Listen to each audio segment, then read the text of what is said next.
Good afternoon, everyone. I'm Erika George, Director of the Tanner Humanities Center and the Samuel D. Thurman Professor of Law at the S.J. Quinney College of Law at the University of Utah. The U is on land named for the Ute tribe and is the unceded ancestral territory of the Ute, Goshute, Paiute, and Eastern Shoshone peoples. The U's official land acknowledgement will be placed in the chat for your reference. The Tanner Humanities Center is named after educator and entrepreneur Obert C. Tanner, a philosopher, founder of the O.C. Tanner Company, and a philanthropist, the founder of our center, named for he and his wife, Grace Tanner. Our center aims to advance the humanities through exploration and engagement through our three core pillars of programming: academic research, educational enrichment, and public outreach. Our program today. Today it's my pleasure to welcome you to this afternoon's Tanner Talk with author Nnedi Okorafor. When I became director of this center, and I launched this program in 2020 to be a way to bring interdisciplinary scholars and creatives and writers and public figures together for unscripted conversations about contemporary challenges. Our inaugural Tanner speaker was Professor Ibram X. Kendi, author of How to Be an Anti-Racist. And in the subsequent talks, we've welcomed Ruha Benjamin, authors of Race After Technology, Abolitionist Tools for the New Jim Code. And last spring, we had Safia Noble, author of Algorithms of Oppression. We continue with an extraordinary writer this afternoon. But before we begin, I would like to take a moment to acknowledge the passing of Carolyn Tanner Irish in June 2021. Carolyn was a visionary, a leader, and an inspiration. Carolyn impacted the lives of so many on our campus, in our community, and around the globe. It is an honor to be housed in the building that bears her name and to work for this center dedicated to advancing her and her family's lifelong commitment to the humanities. I would also like to thank our funders and partners who supported today's event: the O.C. Tanner Company, the College of Humanities, the Sorensen Legacy Foundation, the Salt Lake County Zoo Arts and Parks Program, Utah Humanities, which empowers groups and individuals to improve their communities through active engagement in the humanities, and the National Endowment for the Humanities as part of its Sustaining the Humanities Through the American Rescue Plan, or SHARP initiative. Finally, thank you to my Tanner Humanities team: Beth James, my Associate Director; Jeremy Rosen, my Associate Director for Faculty; Susan Anderson, my Development Officer; Katie Pula, Marketing and Communications Coordinator; and my student staff, Hannah Taub and Marika O'Sullivan.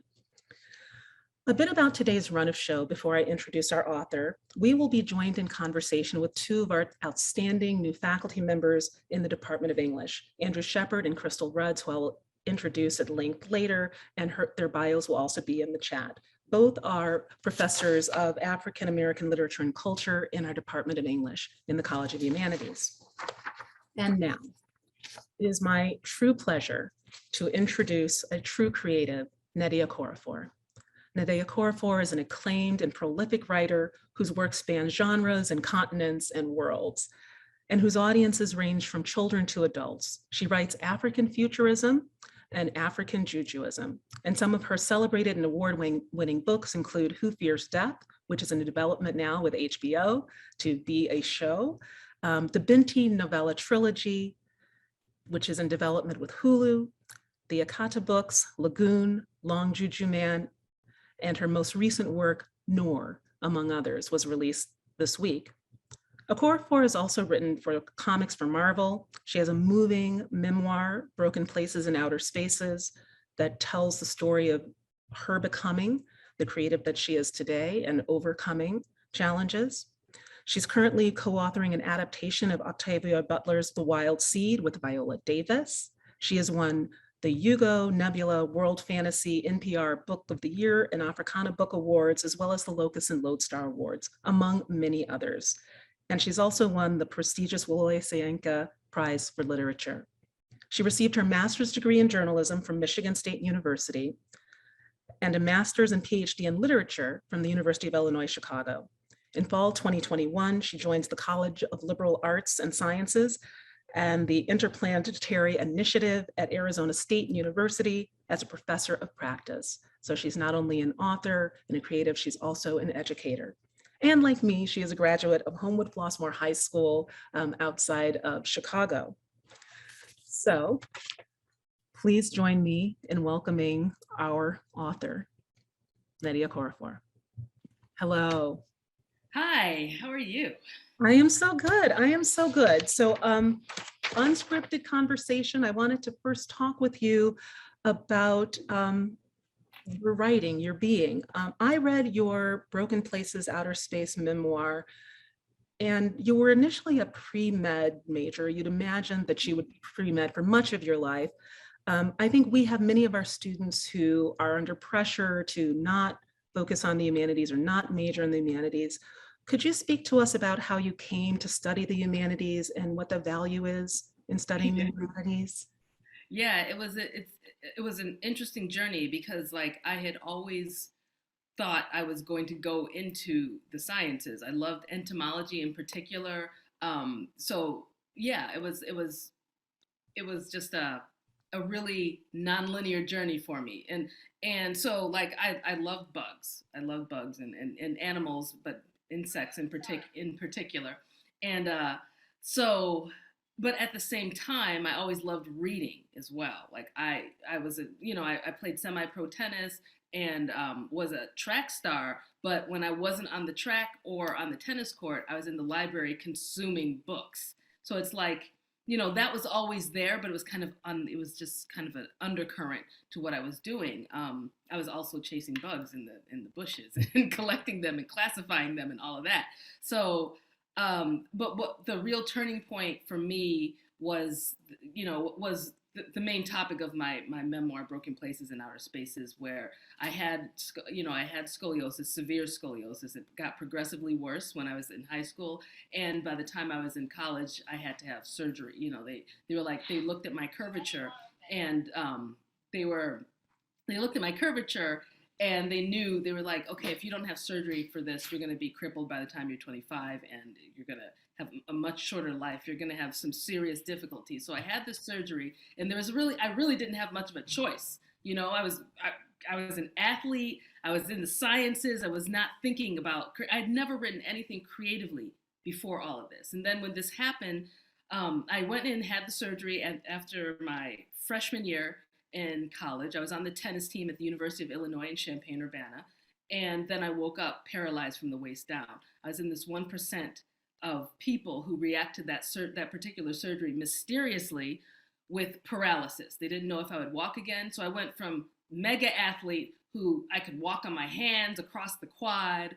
I could run faster than everybody. I could jump higher than everybody. All of that very quick to being in a hospital bed, unable to move.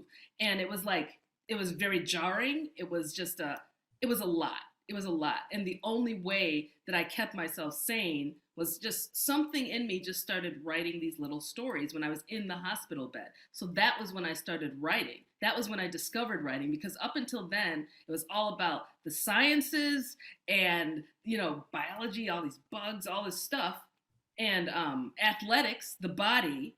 And then once I was confined to that bed, something else, like my mind turned and discovered storytelling.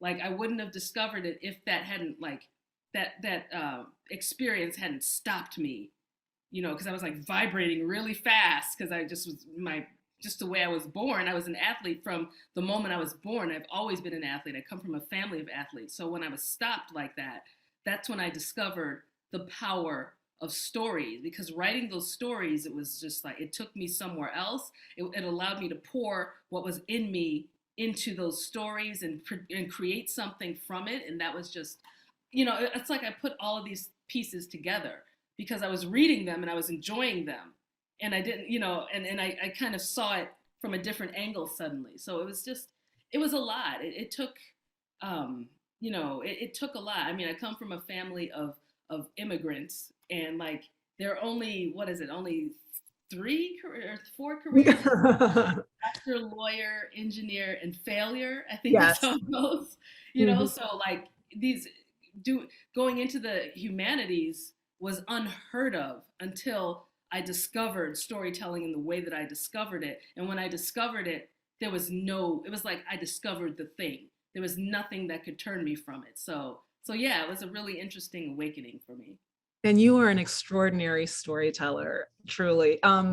You won't know this, but I remember you and your sisters. My sister and I refer to you as the Sisters Okorafor. There were not Oh, very many Black women at Homewood Blossom High School in the time that we came through, and known as intellectuals and athletes. And you've taken a creative intellectual path, and you've created some really extraordinary characters in which I think I see you. So my next question for you is, I've been really drawn to your work for its women.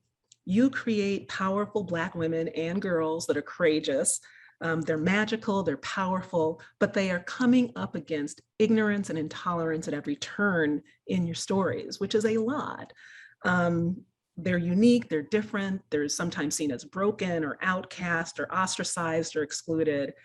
And I wanted to ask you about how you came to envision these women, enliven them, and share them.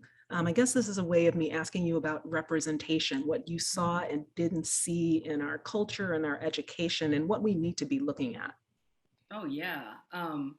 It's like, first of all, before I forget this aspect of it, because as I was listening to you pose your question, this idea of where they're outcast, where they're going through all of these difficulties, Mhm. um, it is a condition of their being as Black girls and Black women.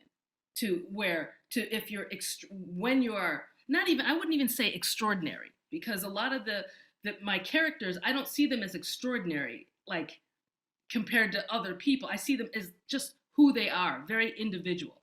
So the condition of them being who they are is what causes all of that.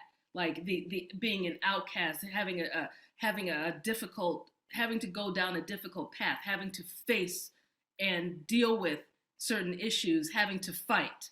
That is a condition of their being. They are Black women and Black girls, and that's like when I first started writing, like one of the things that attracted me to, from the very first character that I wrote, it was this need to see those characters. I needed to see them in action. I needed to see them. They didn't. I needed to see them flawed because they're not perfect. I wanted to see them as real, and I wanted to see them win. Like I really wanted to see them win. Like that was such a big part of it, because God, there's so many elements to how these characters have come about for me. A lot of it is through experiences. A lot of it is through observation, because as a storyteller, I'm very observant. Like that's I even before I was writing stories, I'm always watching. I'm always taking in. So like those stories that people tell, like especially family, especially like when I was in Nigeria, and like coming from an Igbo family. My both of my parents are Igbo, and Igbos are very patriarchal. And then watching these really powerful, smart, educated, amazing women navigate that patriarchy, I was always watching that, and it was always extremely complex. So there's that part of it. Then there was the part of it where I'm an avid reader, so I was consuming all of these narratives. At one point, I consumed a lot of African literature in particular, and you know, one thing about African literature is that realism, like that you're put on the ground and you get to see the cultures and people navigating, especially women navigating the cultures. And my eye was attracted to the women's stories and how their stories were told or not told, all of that. And what I learned after reading all those was I wanted to see them win. I wanted, because I was reading too many narratives where women and girls did not win. They were realistic and they were hard hitting and they were amazing narratives, but they were not winning. So like that was where a lot of that came from. It was like a need to read the things that I was writing. Like I needed to read them. I wasn't seeing them in the way that I wanted. And so, I sat down and started writing them. And that was really at the crux of when I started, this idea of wanting to see these these types of characters. And you can really, it's something that I've held on to strongly. It's something that it doesn't come out of any commercial need at all. It's personal, and you can see it in all the covers, from the very first cover of the very first novel that I had published, which was in 2005, when this was not acceptable. There is a Black girl on the cover. She's darker. She has dreadlocks. It's a very unapologetic, even from the very first printing, it's unapologetic. That was intentional. And back then, it was believed that your book sales would be less if you had a person of color, in particular, a Black girl or woman, on the cover. That your sales would, by definition, be less because people would interpret that as a specific, like, only this is only for Black women to read, and therefore your audience would be smaller. So that, first of all, I believe that that is a form of systematic racism, and I'm very, very clear on that. But, I still made sure I had that on my covers, even for my first novel when no one knew who I was. So that's how important this is for me. It's always been important. It's always been at the foundation of everything that I do. Wonderful. Thank you. It is so important. This is a small tangent, but on that point, I recently published a book and was working on cover images. My books are about business and corporations, and the stock images were all white men in business suits. Yeah. I was like, I cannot have that on the cover of my book. Yes. And that was one excuse they give, that the stock images don't have a lot of people of color, so therefore they have. I was given none. Anyway, that's an aside. But I was really struck when you said that observation is part of your process, because I envision creatives as just coming up with things in their head, but you are looking around you and seeing things. And as I'm thinking back at your books now, that everybody, the women win, it's given me life. I love it, right? But there are stories from the continent that resonate in your book. So when I read Who Fears Death, I thought about Hutu and Tutsi. When I read NOOR, which I will not give away the ending of, there are very similar stories. I mean, I was drawn to some of this by the story of Kinsarawiwa, who you may know. That was not a happy story, and that was a story of power and fighting. So I'm wondering how you observe, how you do your research. Are you researching to find those stories? Are you going to Ghana and parts of Nigeria and places where because you take us there in ways that show me that you've been there. What are you drawn to observe? It's always like, when it comes to research, it's backwards for me.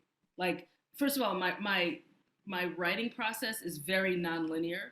It's very nonlinear, and it's just the way that I think. I don't think in a linear way. So my research is usually backwards, which means that, like, I don't go looking for, I don't think, oh, I'm doing a story on this, I need to go research that. It's, I travel and I encounter something, and then it goes into the story. And I don't know when it will happen. It's when I'm writing the story that suddenly I remember, oh, that over there. And then it comes into the narrative. So it's like, I don't even like, I mean, I do, of course, there's like the pointed research. Like if you're writing about a black hole, you have to research a black hole. There's that's whatever. But like when it comes to those narratives, it's from that just being, for me, it's been being Nigerian American.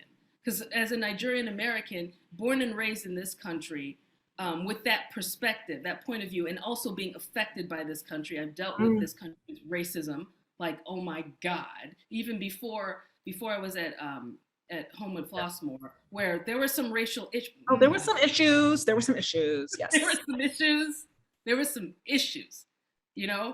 Before that, I was in South Holland, Illinois, where there were even, the issues there were even bigger. We were one of the first Black families to move there. So I had I have that foundation, as well as going back to Nigeria to visit family. And then, so I'm coming in there with this point of view that's like, it's American, but I'm going to visit family over there, like family. So it's not visiting like where I'm a tourist. You belong. These are people who look like me, who have the same, last names and similar names, but then I'm American, and so like my point of view is unique. Yeah. So I would go with that point of view. I would go there and being a very observant person, and I listen. I especially learned that, when the elders are speaking, you just kind of sneak there and just and listen, because they're not gonna tell you certain things up front. You have to listen. And so I learned to do that. And so in that way, I would hear all of these stories. And I was especially attracted to the forbidden stories, those things that people whisper about or don't want to talk about, or give a hint of something and then they pull back. And then I remember that thing, and then I know how to go and find out more about it. So like there's that. And like I was doing that before I was a writer. I was doing that, you know. And my sisters and I, we would do that, you know. And that's the thing. Like my siblings, I often speak of us as a unit because we, you know, my sisters were like 1 year apart. Each of us, there are 3 of us, and we're 1 year apart, and we moved like that. And so when we were in Nigeria, we would hear these things, and then we'd talk about them amongst ourselves when we come back here, and it would become like legend, you know. So then once I started writing, I had like this whole garden to pick and pluck things from. But like even after that, anywhere I go, I just kind of observe, and these stories are all around me. They're all around me, and like when I write, since I don't write in a linear way, I don't outline. I don't often, like with Who Fears Death, I didn't even know I was going to. I didn't even know I just didn't know. I'll just leave it at that. I didn't know. I just sat down and just started writing Onyesonwu's story. And that's how you got that novel. I just started writing it. And then like all the you know, yes, Rwanda, the Biafra, what's going on in Sudan, like all those things came in because I'm always observing. And so when I sit down to write, it all comes. It all comes. And it's organic. It's not intentional. All right. That makes sense. Yeah. It works. It works. Because I brought to my head the image of the Sudanese woman standing on the car in that protest. Yes. Right. I read that in NOOR, yeah, which I don't want to give too much away, but everybody needs this book. You need to read it. It needs to be a movie. It's brilliant. Last thing, and maybe my colleague will get into it. You talk about corporate power in that book and surveillance capitalism. A lot of your work touches on not just the natural world and future Nigeria, but also the futurism of technology and how we bring it into our lives or reject it from our lives. I just want to invite you to comment on why that is a theme for you. How do you get to that from bugs? Again, it's personal. It's personal. Like, first of all, insects are in everything. They're in everything. They're in our carpet. They're on our eyelash, like the mites on our eyelashes. If you want to talk about surveillance, insects have it covered. You know, they do, and we don't even know they're there. Even like arachnids, spiders. I hate the arachnophobes. You probably already know this if you're arachnophobic, but there's like this statistic that at all times when you're in a home, you're always at least 3 feet away from a spider. Yeah, so they're always close. So yeah, surveillance. And I always believe that spiders are sneaky and listening in there. Okay. They're just always plotting and storytelling. Yeah. So yeah. So there's that. But also, like, even on a personal level for me, I'm fascinated by technology. I'm fascinated by surveillance. I'm fascinated by how close technology is to us. Like it is, I do believe that eventually we are going to meld with it. Like that's a big theme within NOOR. And I don't believe that we'll lose our humanity. I just feel like it's just going to become a part of us. I mean, how far you can't, if you leave your cell phone at home, how do you feel? Yeah. You know, like that's it's already happening. It's already happening. And so like, I'm obsessed with that. I see the problems of that because we know corporate involvement. We know the manipulation of opinion and thought that goes into all of these things that we use. And I'm not saying this as somebody who's anti this stuff. Yeah. I can't be anti this stuff because I'm fascinated by it. I have all the tech. Like I have, you know, of course I have the cell phone, I have the AirPods, I have the Alexa, I have a Tesla. All these things are connected to, you know, to corporations, and they have like their hands and everything. And I can't help, I'm like just attracted to this stuff. I'm attracted to it. I love the idea of those connections, even though they're also a problem. And Yeah. so like I write about that. Yeah. I write about that contradiction a lot, and I explore it because I'm still working it out for myself. I'm like, that Amazon robot that they have. I Yeah. will be the first to buy that. Oh, see, I would not. Okay, so I am deeply ambivalent and skeptical. So your novels are helping me through that because Yeah, your characters are complicated. yeah. But I do deeply worry about profit motivations and what's Yep. put to the side. All right, so I am now going to bring on and welcome my colleague, Andrew Shepard. His research focuses on modes of genre fiction, such as science fantasy, science fiction, and horror, as they intersect with questions of race, gender, and sexuality. His current research project is Temples of Tomorrow, African-American speculative fiction and historical narrative. He investigates Black authors' use of science fiction, which is why this is a good transition question, and fantasy as a means of working through a vexed relationship to history and laying the foundation for a more utopian future. And it turns out that he is teaching BINTI this term, not Huther stuff, so I was not correct on that. Please join me in welcoming Andrew. Hello. Hi. Hi. So thank you for this wonderful Q&A, and thank you, Erica, for organizing this and for inviting me and Crystal to participate. I mean, this is just really exciting for me, just from this perspective of just nerdery. So I figured it might be sort of helpful to start with your definitions of the terms Africanfuturism and Africanjujuism. So I'm going to read from your blog post from October 19th, 2019. So you define Africanfuturism as a subcategory of science fiction that is specifically and more directly rooted in African culture, history, and mythology and point of view, as it then branches into the Black diaspora, and it does not privilege or center the West. And Africanjujuism as a subcategory of fantasy that respectfully acknowledges the seamless blend of true existing African spiritualities and cosmologies with the imaginative. And so it seems like that those coinages couldn't have come along at a better time. Like basically one of the things that I've noticed is that while there's been like a larger tradition of sort of African authors engaging with the speculative genres, it seems like more and more we're seeing a lot of attention being sort of paid to them finally. So it seems like it's having a moment now, like Tade Thompson's Wormwood trilogy, Ivor Hartman's Afro SF anthology, Noreen Dorman's Terra Incognita. As for that matter, though she's not indigenous African, the white South African author Lauren Bucas has published works like Moxieland and Zoo City, which focus on South Africa.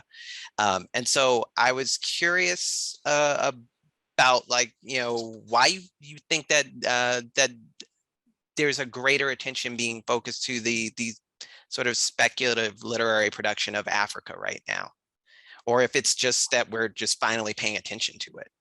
Yeah, that one. That last one. It's like we've been like Lauren Bucas has been publishing for how long? I've been publishing for how long? There have been several of us that have been doing this.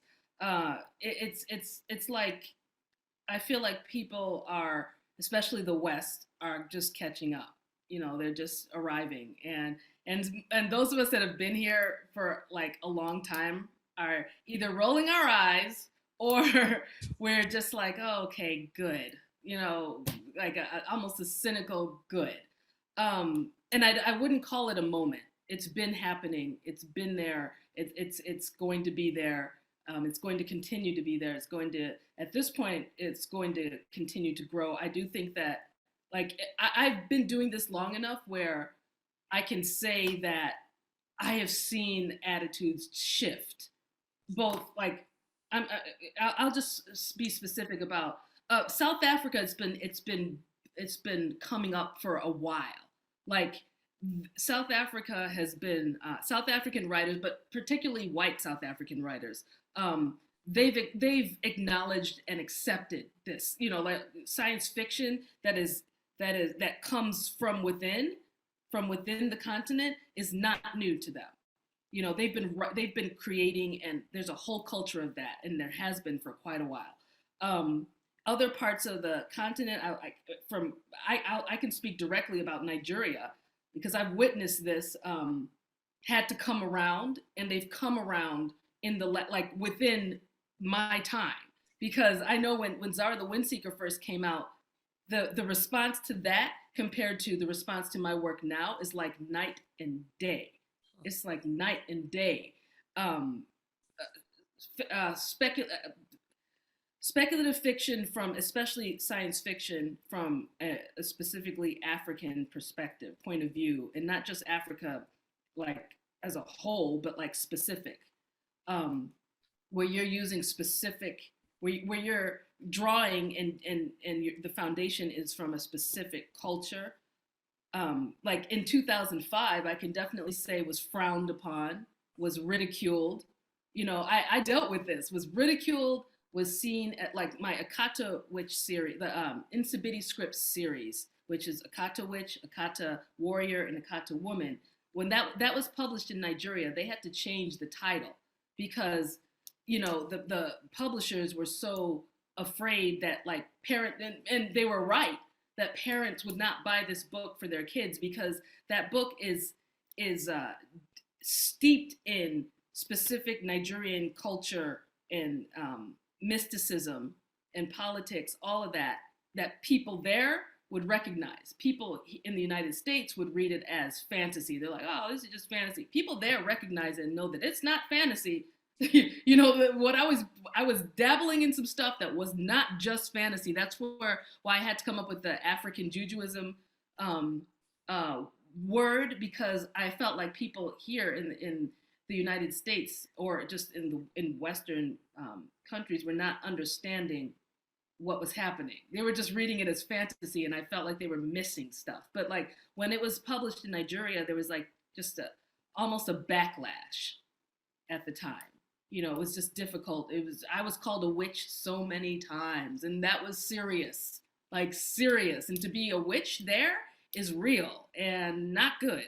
So that's changed since, like, now that is, it's we have more, it's celebrated. You have more writers who feel it's okay, or starting, I say starting, because I think we have a long way to go, but who feel it's okay to write things that are, you know, steeped in your own culture. And a lot of those things, it's because of colonialism. Colonialism has deemed a lot of the indigenous beliefs as evil and bad, and you shouldn't write about them. So that's a hurdle that needs to be surmounted. And part of why I was able to do it is me being Nigerian American. I don't have certain fears and hesitations that someone in Nigeria, if I were Nigerian, yes, I say that, whatever. But you know what I mean? If I were that, I don't think I could have written those books. I could not have written those books. I had to be what I am to delve into all of that. But yeah, that's a long response to your question, so I will stop. Oh, thank you. So I had a question about the sort of way in which you blur the lines between, say, the African futurist and African and Jujuist modes in, for instance, like a book like Lagoon. So I have my copy right here. So what's kind of cool about it is, like, you'll have this story about basically aliens arriving in Lagos, and it'll be focalized from the perspective of a variety of people, like a marine biologist, a soldier in the army, a Ghanaian hip hop artist, a swordfish in one instance. I mean, it's just a lot of fun from like the multiplicity of perspectives. But also, what's kind of fascinating is that as as Lagos sort of reacts to the aliens, you get like sort of supernatural elements showing up. So like notably, you know, there's like a sort of an American of Yoruban descent who's like sort of running 419 scams in a net cafe, and he's going by the alias Legba. And then he actually, who is famously like an Orisha from Yoruba belief. And what's kind of fun is that he basically encounters his own namesake. There's like the sort of the bit about the sort of the basically a sentient street, and not a particularly friendly one, that has this kind of malevolent agency to it that takes this kind of delight in all the lives that it consumes. And it feels like a sort of a nod to sort of older, like sort of like more animist beliefs. And so I was curious about, like, you know, basically how casually you sort of move between those modes. I mean, it's one of the sort of the pleasures of that book. And it sort of seems antithetical in some ways to how science fiction has sort of held fantasy at arm's length. Like, I mean, like the way that science fiction will sort of, in the Western tradition anyway, will sort of frame itself as sort of the child of liberal humanism and the Enlightenment, and sort of is kind of dismissive of the supernatural or spirituality, and those sort of fantastical elements are kind of rejected, or elements that are perceived as fantastical are rejected. Yeah, it's okay. So one of the core, and I wouldn't call Lagoon Africanjujuist. I'd call it Africanfuturist, and I think I would also say that Africanjujuism is something that's within Africanfuturism. Now, the way that let me explain that. And this is, I think that, like, when I came up with these definitions, it was Lagoon that helped me. Lagoon helped me come up with Africanfuturism, because what I wanted to do was write an African science fiction novel, and I think you had to understand literally what I meant by African science fiction, because, and you brought it up, that the Western tradition of science fiction separates fantasy out. So the African tradition of science fiction, and I'm speaking of, we know Africa is a continent, it is not a country, but sometimes we have to speak of it as a whole. But the African tradition of science fiction is different from the Western tradition of science fiction, in that, because, like, these are all about worldviews. The worldview of the West is to separate the mystical from the mundane. To get to the mystical, you have to go there. You know, like fairyland, you have to go there. With the African worldview is that the mystical and the mundane coexist all the time. So when I sat down to write this African science fiction narrative, I knew, and that was why, I knew that if I'm writing about aliens coming to the city of Lagos and they're meeting the people of Lagos, right? There are, for me, the definition of people is very broad. It is not just human beings. It includes the plants, it includes the other animals, it includes the land, it includes the mystical beings. So therefore, when I was writing Lagoon and I wanted to have all of these points of views, I knew that I had to have the aliens meet the mystical beings of Nigeria as well. So that's why you get Ijele, who is, you know, the masquerade of masquerades. I knew they had to meet Ijele. I knew that Legba had to be there. So it's like Mami Wata is also there. I knew, you know, because she's such a big deal in Nigeria. She's such a big deal. And even in like, Lagoon is really interesting because there's so many layers to it. In Lagoon, like, I had heard, like, once again, I listen a lot. So I had heard about this bank that's like near the coast that floods all the time. And they're always like, it's because Mami Wata wants to take all the money and pull it in. That bank is in Lagoon. It's literally in Lagoon. So it's like all of these things, I knew that the mystical had to be a part of the story. And so that, and it's still science fiction. It's not fantasy added. So the world, it's all about the world view. So like if you're writing, and I think I put this in the definition at some point, if it's what makes something African futurist will include the mystical. You know, it's not gonna be, it's not fantasy if there's like traditional indigenous mystical element in there. You know, so I mean, it would be fantasy if you threw a fairy in there. But if it's like a deity, like if it's like Legba, if it's Oshun, if it's Amadioha, like, you know, one of those deities that people actually believe in. Like these are all things that people actually believe in. They are real to people. Mami Wata is real. Legba is real. Like Ijele, real. If you mess with Ijele, you're believed that you will die the next day. So like those things, that's still, you know, that's African futurism, which is African science fiction. Wonderful. Thank you, Andrew. I'm now going to welcome my colleague, Crystal Rudds. Crystal is also a professor in the English department.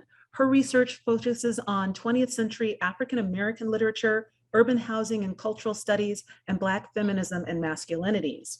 This spring, she is teaching an Afrofuturism course in collaboration with the School of Music and our West High School dance program over on the west side of the city. Welcome, Crystal. Crystal is going to be fielding questions from our Q&A. I forgot to mention this. Please put your questions, audience participant members, in the Q&A chat boxes. Welcome, Crystal. Thank you, Erika. It's such a pleasure to be able to converse with you, Nnedi. And as folks are putting their questions in the chat, I hope you don't mind, I'm going to jump in with one or two questions as we wait for the chat to fill up. You know, one of the questions that I have about your work, and knowing that you are, you know, adapting Octavia Butler's text Wild Seed, is, you know, how a lot of people distill Butler's works into kind of that central philosophy, God is change. And I was just curious, across your works, is there a philosophy or a message that you feel like all of your protagonists are portraying or conveying for you? I don't know. That's hard to say. Like, it's like, I don't know.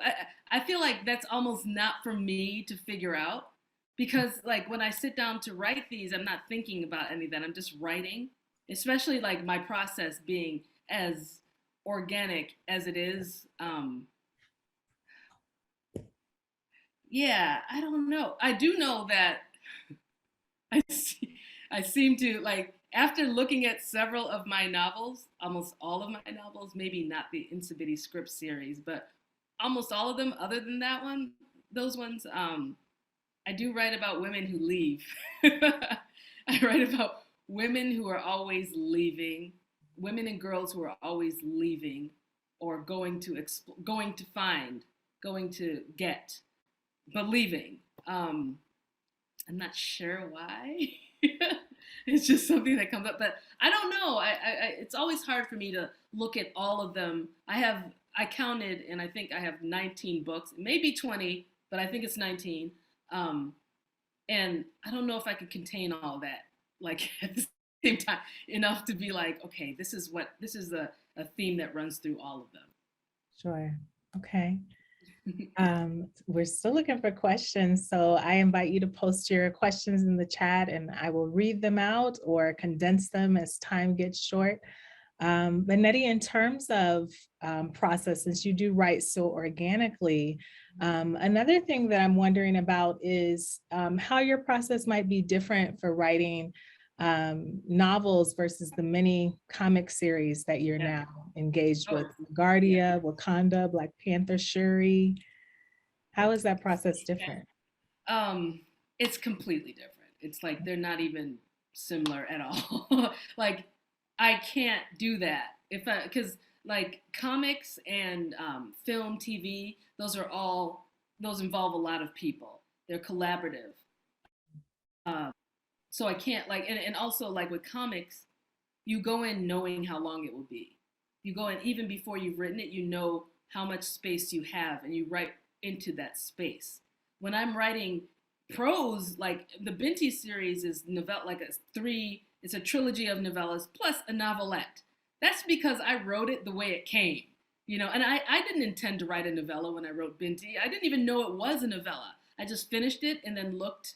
I had to Google the page numbers, like the word count, to know that it was a novella. I didn't know. And that was like, I just wrote it. That wasn't even a contracted thing. And then the same thing happened with all three of them. I wasn't sure. And if you notice, they all get progressively longer, but like, I don't have any page length when I'm writing. So I write it to whatever it is. I don't know what it is until I write it. But when it comes to comics, you go in knowing. It's completely different. When I was writing for Marvel, before you even, first you go in knowing the page count, but you also go in knowing, like, you have to write a summary of each issue. So I have to summarize. Like, I don't summarize. Like, if I'm writing a prose, I summarize what? That's like involving outlining and all of that. So, but I like learning new things, and I like, I just like storytelling. And there are many different ways to tell a story. So I like learning. As long as I always have prose, I'm cool with doing the other stuff. Like, sometimes I get frustrated with, the formatting of comics and screenplays and all of that. And I'll just drop everything and go and work on this, whatever it is that I'm working. Like, it could be a novel, I don't know. It's a thing, and it's mine. And I can do whatever I want with it, and I can put whatever I want. Like in Who Fears Death, there's a whole chapter that's a juju symbol. A whole chapter. I can do that in prose, but like, you can't do that in comics. It's more, and in screenplays, it's more structured, a lot more structured. I actually remember getting to that chapter and thinking, what? Just kind of like structurally mind-blowing, but it's so liberating to be able to do that. And it's such a memorable text, just on the level of craft and story. We have so many questions in the chat. Some of them I'm going to collapse. Some of them actually you might be able to find the answer to your question. For example, the distinction between Afrofuturism and Africanfuturism in a link that is already in the chat. But folks are wondering what you're reading right now and what authors influence you or have influenced you. Yeah, what am I reading right now? I kind of jump around. I just got a new cat, so I read a book called Cat Mojo, The Ultimate Cat Mojo. So I read that. I'm reading like a whole bunch of things. I'm forgetting the title of it, but I'm reading Wole Soyinka's his new novel. I'm like reading 3 or 4 books at the same time, which I really shouldn't do because, I'm not. But let's see. I'm like looking at the Chronicles from the Land of the Happiest People on Earth. And then I'm reading a book called Parallel Worlds. I'm reading The Botany of Desire, which is about plants. Okay. I'm also reading Soul of an Octopus. Or no, I just finished Soul of an Octopus. So like a lot. Those are the, yeah. What was the other question? Just what were you reading? Who has influenced you? Oh, someone is wondering if you have written children's books, and I can tell you that she has. So definitely Google those. They're also awesome. There is a question just in terms of the reception of your writing, which you touched on briefly before with Andrew. What kind of doubts did you face when initially sending out your work, or did you experience any rejection? Every writer experiences rejection, and if you haven't, you're not a full-blown writer, in my opinion. It's part of the journey is to deal with rejection. So I've experienced plenty of it, but like in terms of doubts, that's not something that, I don't know. It's not. I think because of the way that I got into writing, doubts are not they're not a worry of mine, because the writing has always been very personal. It's always come from within. It's just it's therapeutic. It's enjoyable, and that comes first. So when I first started, trying to get my stuff published, I wrote for 8 years. I wrote stuff for 8 years without thinking or considering getting published. I just loved doing it. I wrote like 5 novels that were edited, like 500 pages, over 500 pages, edited, polished, all that. When I finished one, I wouldn't ask anyone to read it to get validation. I just start the next one. I did that for 8 years because I just loved it. It was just fun. It was enjoyable. It was very satisfying. I didn't need outside validation at all. So when I started, like, it was one of my professors was like, oh, you should try to get this published. It was a short story that I had written. And I was like, published? Oh, okay. So when I went into trying to get stuff published, of course, you know, you get the rejections and all that, but I didn't go in there with any expectations. I wasn't thinking, I want to be published by the time I'm this age, or, oh, I want to do this. And it wasn't that. I just was doing it. I don't come from a family of people who are writers. I come from a family of doctors and engineers and lawyers. So like, this is not something that, so like self-doubt wasn't anything. I just knew that like what I was writing, I enjoyed it and I knew it was good. Like I didn't need anyone else to tell me it was good. I knew it was good. And so when I put it out there, it wasn't like I was seeking any validation. It was just more like, well, let's see what happens. You know, if something happens, cool. If nothing happens, all right. So it wasn't like, and in that way I was protected because of the, you know, protected from the issues of the publishing industry. Like I didn't think about, I'm putting out like with ZAHRAH the Windseeker, I had just written basically a science fiction, fantastical, young adult novel with a black girl character, like about with Africans, like all Africans, you know, in another world. I wrote this thing and I didn't think, oh, this has never been done before. You know, like, oh, this kind of book has never been done, and it's written by a black woman. It's never been done before. It didn't cross my mind. I wasn't looking. You know, I didn't think, oh, let me see if someone else has done this. I didn't do that. I just was like, let's put it out, see what happens. And so, you know, in that way, I was really protected because at the time, yeah, it wasn't done, and there was definitely a stigma against that kind of thing. But I ended up finding. But I also went in knowing that, okay, I'm writing this kind of thing. I need to find my allies. I need to find people who understand what I'm writing. And so I kind of did it that way.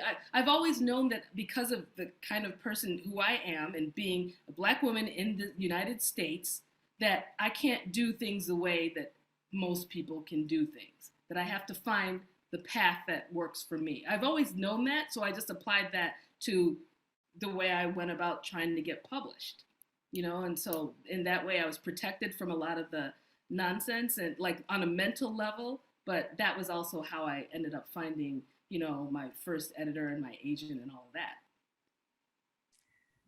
That journey to self-validation, I think is such a theme in your work. And as someone raising a daughter, I feel like your books are kind of a field guide for raising strong daughters. So thank you for sharing that. History of your publishing. Do we have time for another question, Erika? I'm afraid we don't, but in transitioning and concluding, I did want to acknowledge Black women, Nigerian American women. My graduate student, Kenna, is here and has a final question for you. She is in the humanities. She's also one of our Tanner Humanities Fellows for this year. And I'll conclude with concerning stories you hear from elders. Were there any that were hard to process that you pushed back against? Were they conservative or traditional? Do you find ways to incorporate these stories into your work? And Crystal concluded with the field guide for being a strong Black woman on this planet. So I just wanted to invite you to speak to that in conclusion before we say our goodbyes. Yeah, that was what attracted me to a lot of the stories. Like in a lot of actually almost every single one of my narratives, you'll find masquerades, right? So masquerades are the embodiment of the spirits and the ancestors, and there's a whole tradition behind them. You'll find tons of them in the Nsibidi script series, Who Fears Death, BINTI, you know, I love masquerades, but like, and I grew up running away from them. But it was when I asked male elders about more detail about these masquerades, like who gets to put that costume on and what happens to them? What is the tradition? What are the secret societies? What happens in the secret societies for for these. And when I was told, you are not allowed to know that because you're a woman. Yeah. That made me even more curious. And I dug in deeper. Like basically all those things that I was told that I shouldn't look into and that I wasn't supposed to know about. Yeah, definitely dug into more. But like in terms of like when I'm listening to stories and kind of when I encounter these narratives, I'm not going in with a critical eye. You know, I'm not going in with, I'm just open. I'm just open and letting it wash over me and observing and not judging. The judging comes when I write it. But like when I'm listening to them, I'm not judging. I'm just taking it in and processing it quietly. But yeah, but I think the Masquerades were the main ones where there was actual pushback in learning more about them and just the idea of them. Well, I, for one, am so glad that you keep pushing, that you keep creating these amazing characters, and that you are that you're bringing this into our worlds. Thank you very much for that. Thank you for joining us today. For those of you who are tuned in, we will be including all the references that were mentioned today, as well as more information about Nnedi's work. Highly, highly recommend all of it. Thank you for attending. I also would like to mention that next semester, our first Author Meets Reader will be with Dwayne Betts, who recently was awarded a MacArthur Genius Award, and we'll see him in February. It's hard to do remotely, but please join me in thanking Nnedi Okorafor. Thank you so very much. Thanks for having me. This has been great. Wonderful for us. Thank you. Thank you, Andrew. Thank you, Crystal. And thank you to my team behind the scenes, Katie, Beth, and Susan and Jeremy for making this happen. Have a good day.